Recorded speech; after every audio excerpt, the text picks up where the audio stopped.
Let's talk about why the dismissive avoidant struggles to bond with their partner using the biochemicals that are needed to do so.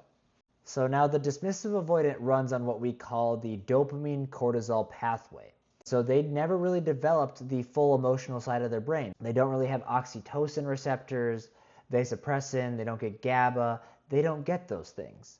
So in the beginning, when they're bonding with someone, they are really just getting dopamine, and dopamine is a temporary stimulus. Once the dopamine runs out, because dopamine is supposed to be temporary, you're then supposed to start bonding with your partner with oxytocin. That is what makes you create that deep bond with them.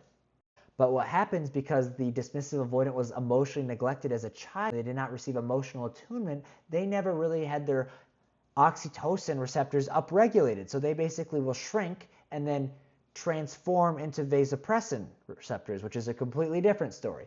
But then that's why they never truly bond with their partner, because they never have the oxytocin secreted that is needed to bond with them. So that's why the bait and switch can happen around the 4 to 6 month marker. After the honeymoon phases is around after 7 months or so, that is where dopamine starts to wear off. And then after there's no dopamine, cortisol goes up, they get dysregulated, they pull away, they leave, they discard you. Now let's briefly talk about, on the other hand, with their partner, especially the anxiously attached person, they can take that dopamine that they get from their dismissive avoidant partner, and they can actually convert that into oxytocin, which is why that person that is anxiously attached bonds so hardly and intensely with the dismissive avoidant. When that dismissive avoidant severs that relationship, why it is so hard for the anxious person to leave, because they bonded through oxytocin, but the dismissive avoidant did not.